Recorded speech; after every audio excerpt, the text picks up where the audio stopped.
Commissioner, you confirmed that the RCMP raided the home of Mr. Christian Firth of GC Strategies, and you took the unusual step of informing the public of that search. Why?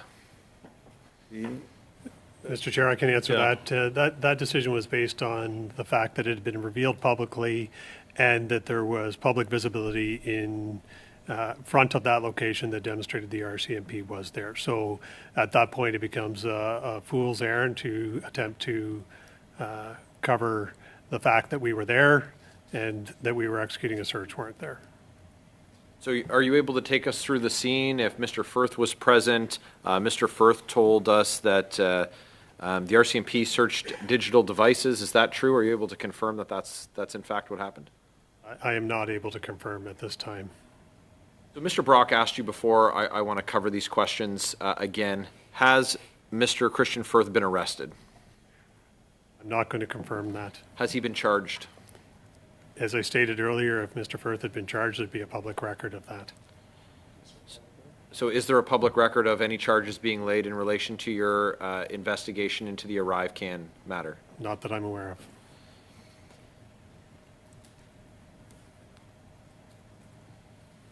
We're in possession of an access to information document. It's A2023-00306. It's a memorandum for the clerk of the Privy Council from that department, from the PCO for the Prime Minister. The documents state that in January of 2023, the Prime Minister requested briefs related to ArriveCan. Is the RCMP aware of those briefs? No, Mr. Chair, I'm not aware of any briefs. So the document, Commissioner, goes on to say that the Prime Minister raised the issue of ArriveCan with the clerk of the Privy Council. Is the RCMP aware of those conversations and their contents? No, Mr. Chair, I'm not aware of any conversations with the Prime Minister at PCO as well as the contents. So if it's helpful to the RCMP, I'd be happy to furnish you with this ATIP. Would you like it? Again, it doesn't involve us. We want to make sure that any document that's brought into investigation is done properly. So you could keep the ATIP for now, sir.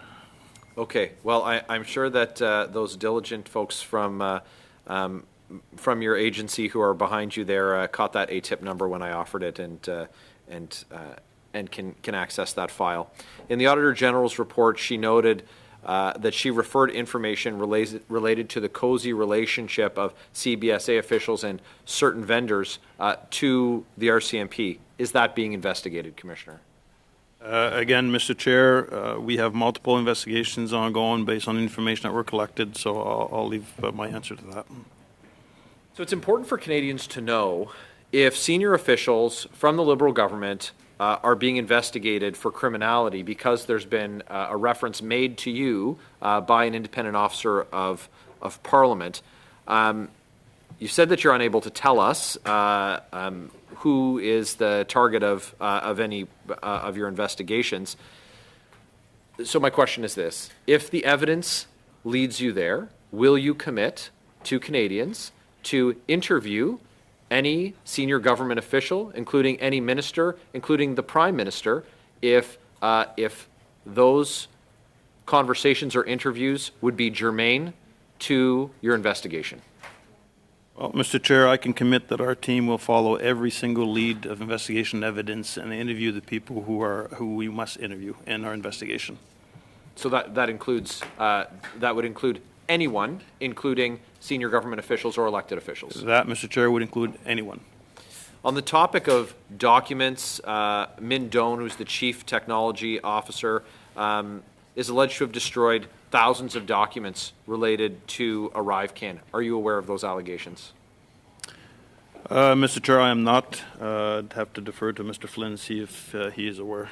Again, that would be a matter that would or could be part of an ongoing investigation, and we would not be speaking to that today. Could you tell us, with my last question, what penalties the intentional destruction of documents that are the subject of a criminal investigation, what are the potential penalties that someone would face if they were charged and convicted?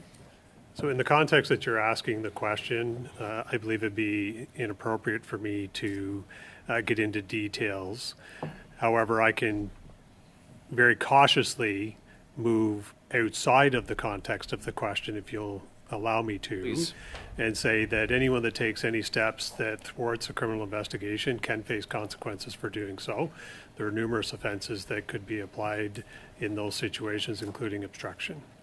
But I do not answer that in the context of the initial question. I just simply say, to try and aid you in your work today, that any destruction of documents that are relevant to criminal prosecution with intent to interfere with that could face criminal consequences. Thank you very much.